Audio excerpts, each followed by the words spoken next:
Hello दोस्तों, नमस्कार। एक बार फिर से स्वागत है आप सभी का हमारे यूट्यूब चैनल सबसे उत्तराखंड के इस परीक्षावाणी ऑनलाइन सेशन में।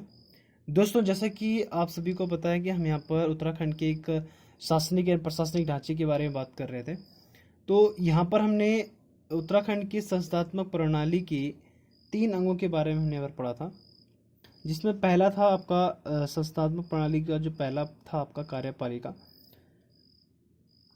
ठीक है, तो कार्यपालिका के अंग जो हमने पढ़े थे यहाँ पर, तो कार्यपालिका के हमने राज्यपाल के बारे में पढ़ा था। आपका हमने मंत्रिपरिषद के बारे में पढ़ा था, और मैंने आपको इसमें मंत्रिपरिषद के सभी सदस्यों के पास कौन कौन सा कार्यभार है, कौन कौन सा विभाग है, इस चीज़ के बारे में हमने डिस्कस किया था। तीसरा हमने यहाँ पर सचिवालय के बारे में पढ़ा था, कौन सा अनुच्छेद में है, क्या इसका प्रावधान है, क्या सचिवालय होता है, ये सब हम डिस्कस कर चुके हैं। और यहाँ पर हमने कार्यकारी विभाग यानी निदेशालय के बारे में बात किया था। ठीक है, ये हमने बताया था कि प्रशासनिक प्रमुख होता है, ये वरिष्ठ प्रमुख होता है, कार्यकारी निदेशालय होता है। ठीक है, इसके बारे में हमने यहाँ पर डिस्कस किया था, कार्यकारी विभाग। और महाधिवक्ता के बारे में हमने डिस्कस किया था कि क्या इसकी योग्यता होनी चाहिए और कौन महाधिवक्ता बनता है, किस तरीके से बनता है।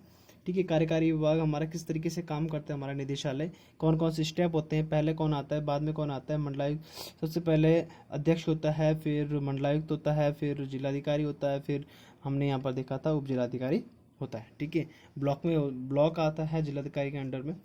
ठीक है, तो ये सब हमने यहाँ पर पढ़ लिया था कार्यपालिका में। ठीक है, अब जो हमारी दूसरा अंग होता है संस्थात्मक प्रणाली का, वो है हमारा क्या है, विधानमंडल। ठीक है, विधानमंडल में हम 2 चीज के बारे में पढ़ेंगे। विधानमंडल भी क्या है, पहला हमारा होता है राज्यपाल, और दूसरा हमारा यहाँ पर होता है विधानसभा। ठीक है, तो इन दोनों के बारे में हम थोड़ा डिस्कस करेंगे। तो राज्यपाल जो हमने आपको बताया था कि 153 अनुच्छेद 153 के में क्या है, इसके नियुक्ति का प्रावधान है। ठीक है, किसके, राज्यपाल की नियुक्ति का प्रावधान है कि राज्यपाल की एक नियुक्ति होगी, उसके पद के बारे में बताया गया, तो अनुच्छेद 153 में। ठीक है, और जो विधानसभा है, विधानसभा का जो प्रावधान है वो हमारे मिलता है हमारा अनुच्छेद 168 में, 168 में। ठीक है, तो अनुच्छेद 168 में हम विधानसभा का हमें प्रावधान मिलता है। तो अब हम विधानमंडल के बारे में आज का जो हमारा टॉपिक रहेगा वो हम विधानमंडल के अंदर पढ़ेंगे, आपका राज्यपाल और विधानसभा के बारे में। ओके दोस्तों, तो विधानमंडल के हमारे जो 2 अंग हैं, राज्यपाल और विधानसभा। ठीक है, तो बात करते हैं हम अगर राज्यपाल की, तो इसका क्या काम है इसके बारे में हम देखते हैं।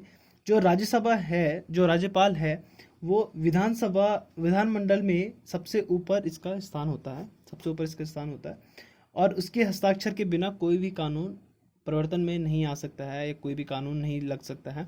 ठीक है, कोई भी कानून नहीं बन सकता है बिना इसकी अनुमति के। और ये क्या करता है, ये क्या करता है, सदन में अभिभाषण करता है। ठीक है, अभिभाषण करता है, और बजट रखवाता है, साक्ष्यों की निर्भरताओं का निश्चय करता है, विधेयकों को राष्ट्रपति के पास भेजने के लिए आरक्षित कर रखता है, और विशेष परिस्थिति में जब सदन सत्र में ना हो अध्यादेश जारी करता है। तो जब सदन अध्यादेश में नहीं है फिर भी तब ये क्या करता है, अपना अध्यादेश जारी करता है, जिसे हम राज्यपाल शासन कहते हैं, जैसे राष्ट्रपति शासन लगता है। वे सभी राज्यपाल का विधायी कार्य है। ठीक है, तो ये तो हमारा विधानमंडल में राज्यपाल का जो कार्य है वो उसके बारे में हमने यहाँ पर बता दिया मैंने। क्या करता है, सदन में क्या कहता है, सत्र शुरू होने के सदन में अभिभाषण करता है, बजट रखवाता है, साक्ष्यों की निर्भरताओं का विनिश्चय करता है, विधेयकों का राष्ट्रपति के पास भेजने के लिए आरक्षित रखता है, विशेष परिस्थिति में जब सदन सत्र में ना हो तो ये अपना आदेश जारी कर सकता है। तो ये चीज़ हमने यहाँ पर राज्यपाल के बारे में पढ़ लिया। अब पढ़ते हैं हम विधानसभा के बारे में। तो विधानसभा के वैसे राज्यपाल के बारे में आपको सब चीज़ बता चुका हूँ पिछली वीडियो में। तो जब हमने इससे पहले वाली जो कार्यपालिका वाली वीडियो बनाई थी, तो उसमें हमने राज्यपाल के बारे में पूरी तरीके से अच्छी तरीके से यहाँ पर डिस्कस किया था। ठीक है, तो आप पिछली वीडियो को हमारे देख सकते हो कि राज्यपाल का क्या प्रावधान है, किसमें इसका प्रावधान मिलता है, कैसी कार्य शक्ति और योग्यता के बारे में हमने वहाँ पर डिस्कस किया था। तो यहाँ पर हमने अभी सिर्फ विधानमंडल में उनको कुछ नहीं करना होता है, अपना अभिभाषण देते हैं, बजट रखवाते हैं। ठीक है, कानून पारित कर सकता है, यही चीज़ यहाँ पर इंपॉर्टेंट है जो मैं आपको बता चुका हूँ। ठीक है, अब बात करते हैं विधानसभा की। तो विधानसभा में क्या है, विधानसभा का गठन संविधान कि अनुच्छेद 169 170, ठीक है। तो 169 168 में तो हमें क्या है, इसका प्रावधान मिलता है, परंतु जो इसका वर्णन मिलता है विधानसभा का, वो मिलता है अनुच्छेद 170 में, ठीक है। इसका हमें वर्णन मिलता है, ठीक है। और यह इसे निम्न सदन या इस अस्थायी सदन भी कहा जाता है और लोकप्रिय सदन भी इसे कहा जाता है, ठीक है। तो ये वाला जो हमारा विधानसभा होता है, इसको हम क्या कहते हैं, अस्थायी सदन कहते हैं। अस्थायी सदन इसे कहा जाता है, और इसको हम कह सकते हैं लोकप्रिय सदन इसे कहा सकता है, लोकप्रिय सदन भी इसे कहा जाता है, और निम्न सदन भी इसे कहा जाता है, ठीक है। तो इसे 3 नाम से जाना जा सकता है, निम्न सदन, लोक सदन, लोकप्रिय सदन और अस्थायी सदन, ठीक है। तो 3 चीज़ यहाँ पर इंपॉर्टेंट है। और इसके लिए मैंने आपको इसके लिए बता दूं कि इसके लिए जो आयु योग्यता की जरूरत होती है, तो विधानसभा में चुनाव लड़ने के लिए कम से कम उसकी उम्र 18 वर्ष से अधिक हो जानी चाहिए, 18 वर्ष होनी चाहिए, और अधिक 18 वर्ष होनी चाहिए, और मतदान करने वाला प्रतिनिधि चुनते हैं, ठीक है। तो जो 18 वर्ष की आयु के हैं या उससे अधिक आयु के हैं, ठीक है, तो वो यहाँ पर विधानसभा के सदस्यों का चुनाव कर सकते हैं। और किसी भी राज्य में विधानसभा की 60 से लेकर 500 तक सीटें सदस्य हो सकते हैं, ठीक है। तो 60 से कम सदस्य नहीं होने चाहिए और 500 से अधिक सदस्य नहीं होने चाहिए किसी भी राज्य में। अगर 60 से कम है, अगर 500 से ज़्यादा नहीं होनी चाहिए, तो 60 से 500 तक की जो सीटें हैं, ये हमारी विधानसभा के लिए वो सीटें, जिस राज्य में 60 विधानसभा सीटें होगी तो वो कहलाएगा आपका विधानसभा, ठीक है। जिसमें 60 ऊपर से 500 सदस्य होंगे, ठीक है। उससे ज़्यादा होंगे तो वो विधान परिषद कहलाएगा, ठीक है। तो ये हो गया विधानसभा, ठीक है। 60 से 500 सदस्य हो सकते हैं, और विधानसभा की संख्या के अनुसार तय की जाती है, ठीक है। तो जितना विधानसभा में संख्या है तो वो उस पर डिपेंड करेगी कि कितनी संख्या है, ठीक है। 2026 तक वर्तमान में जो व्यवस्था है वही रहेगी, और 2026 तक ये व्यवस्था रहेगी, जितने भी हमारे मतलब अभी जैसे हमारे उत्तराखंड में 71 विधानसभा सीटें हैं, ठीक है। तो ये अभी 2026 तक ऐसी रहेगी, और 2026 के बाद इसे बदला जा सकता है, ठीक है। आज 84वें संविधान संशोधन द्वारा यह व्यवस्था लागू की गई है, ठीक है। तो 2026 तक यह व्यवस्था लागू होगी, और किसके तहत है ये, 84वें संविधान संशोधन, ठीक है। संविधान संशोधन द्वारा यह बात रखी गई है कि जो 70 निर्वाचित सीट जो हमारी है, यानी 60 से 500 विधानसभा सीटें जिसमें होंगी, 500 से 60 से 500 सदस्य जिसमें होंगे, तो वो हमारा कहलाएगा विधानसभा कहलाएगा। और जैसे हमारे उत्तराखंड में भी 71 विधानसभा सीटें हैं, तो वो 71 ही रहेगी अभी 2026 तक। उसके बाद से चेंज किया जा सकता है कि विधानसभा का क्या प्रावधान होगा, कितनी सीटें विधानसभा में हो सकती है। आगे बात करते हैं, उत्तराखंड में कुल 70 सीटें हैं, जो मैं आपको बता चुका हूँ। 70 सीटें उत्तराखंड में हैं विधानसभा की, जिसमें क्योंकि एक मनोनीत है उसको हम अभी नहीं लेंगे, निर्वाचित जितनी है 70 है। इसमें से आपका जो 15 है वो आरक्षित है, ठीक है। 15 सीटें जो है वो आरक्षित है, जिसमें से 13 एससी के लिए है और 2 एसटी के लिए, ठीक है। तो 15 सीटें जो है आरक्षित है, जिसमें 13 एससी के लिए है, अनुसूचित जाति के लिए, और 2 एसटी के लिए, जो कि चक्राता और नानक मता में है, ठीक है।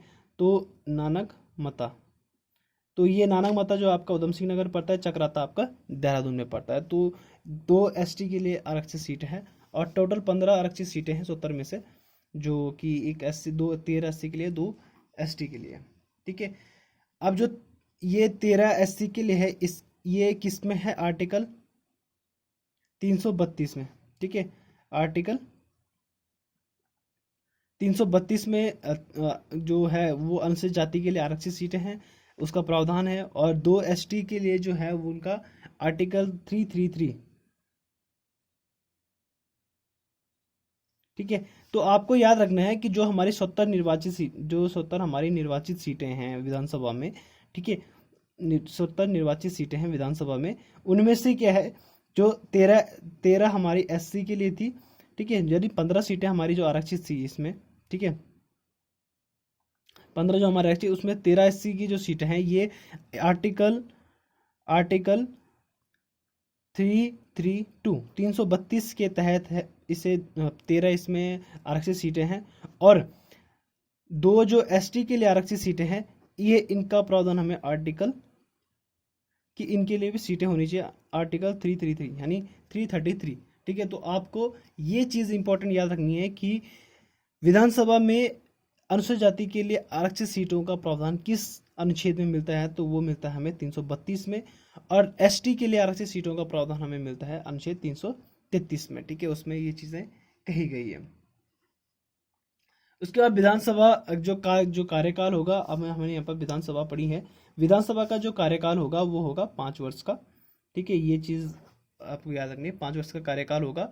और 5 वर्ष से पहले भी इसे भंग किया जा सकता है, तो जरूरी नहीं है कि ये 5 साल तक है तो 5 साल तक ही इसमें विधानसभा के सदस्य रह सकते हैं, इसे 5 साल से पहले भी इसे भंग कर दिया जा सकता है, नए विधानसभा चुनाव हो सकते हैं, नए विधायक को चुना जा सकता है।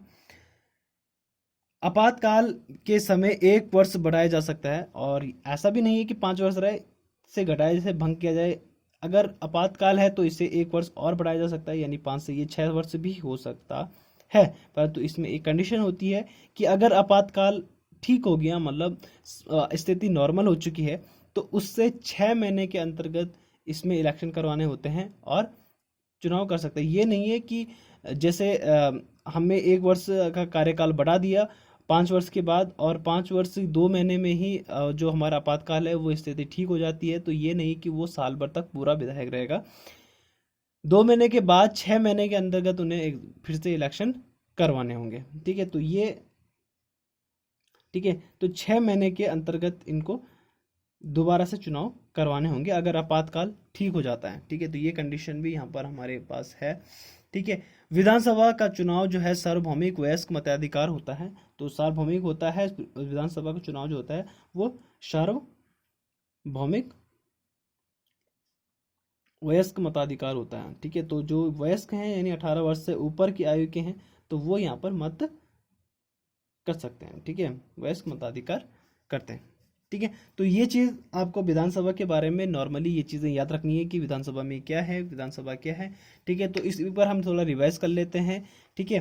अनुच्छेद 170, अनुच्छेद 168 में इसका प्रावधान है, ठीक है, आर्टिकल 168 में जो विधानसभा का प्रावधान दिया गया, परंतु इसका जो वर्णन मिलता है हमें आर्टिकल 170 में इसका वर्णन मिलता है, ठीक है। और हमने देखा कि यहाँ पर जो विधानसभा की जो सीटें हैं वो कम से कम 60 से 500 के बीच होनी चाहिए, जो विधानसभा की सीटें होगी किसी भी राज्य के लिए। तो हमारे उत्तराखंड की जो राज्य की जो सीटें हैं वो हैं 71, जिसमें से 70 हमारी निर्वाचित है, ठीक है। 70 में से हमारी 15 सीटें जो है आरक्षित हैं, जिसका प्रावधान में क्या है, 13 एससी के लिए सीटें हैं, ठीक है, जिसका प्रावधान हमें 332 आर्टिकल में मिलता है, आर्टिकल 332 में। और 2 एसटी के लिए जो सीटें हैं वो आर्टिकल 333 के तहत है, ठीक है। तो ये चीज़ आपको यहाँ पर ध्यान रखना है।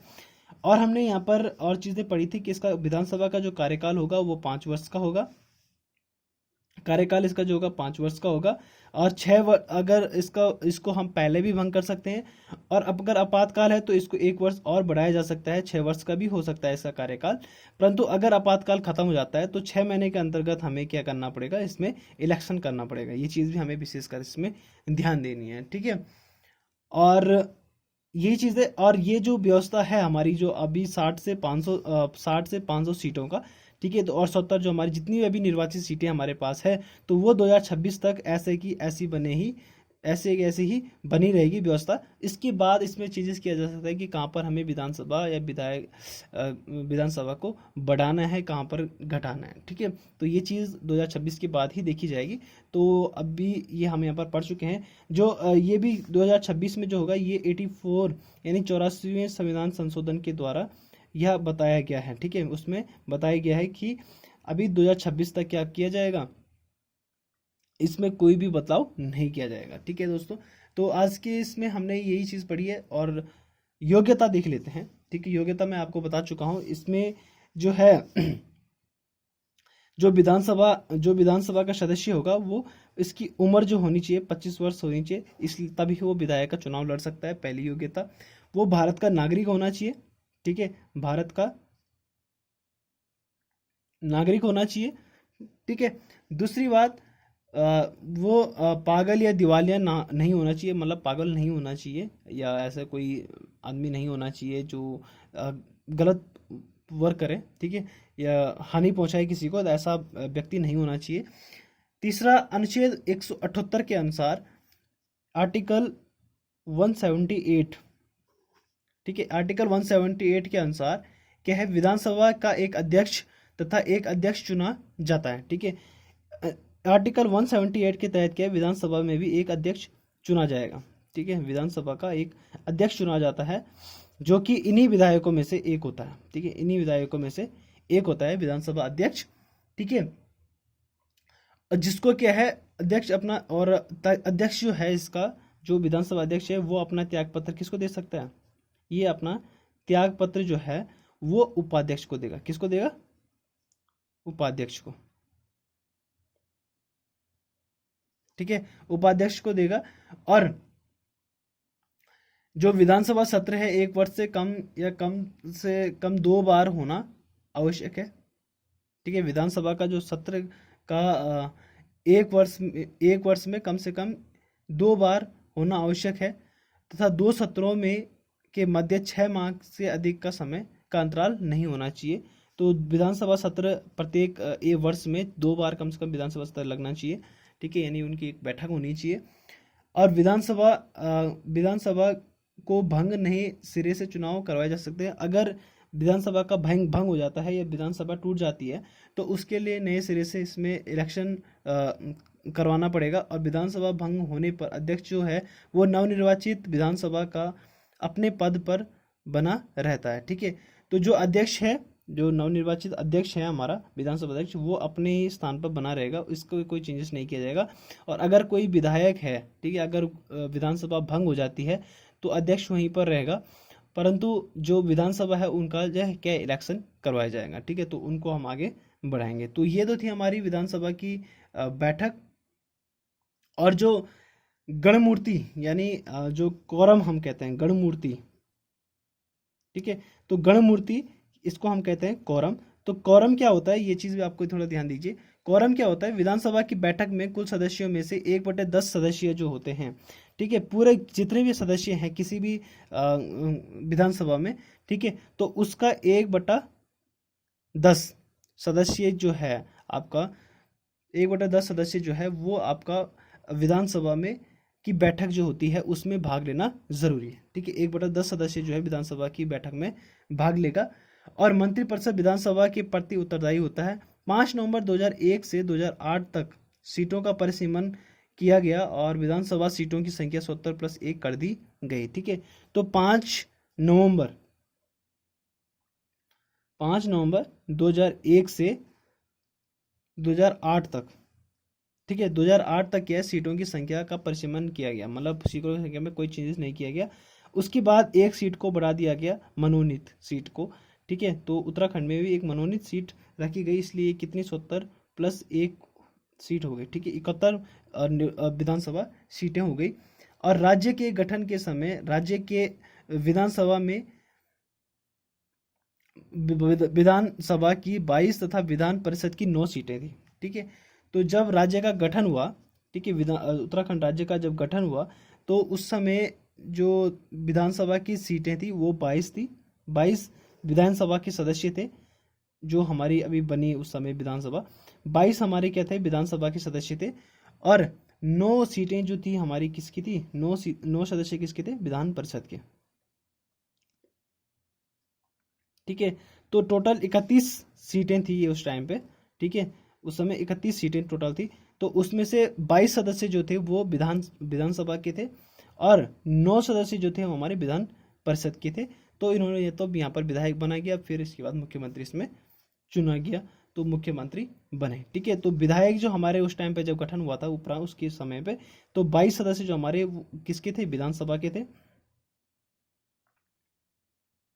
और 9 सदस्य हमारे विधान परिषद के थे। तो ये 31 हो गए थे।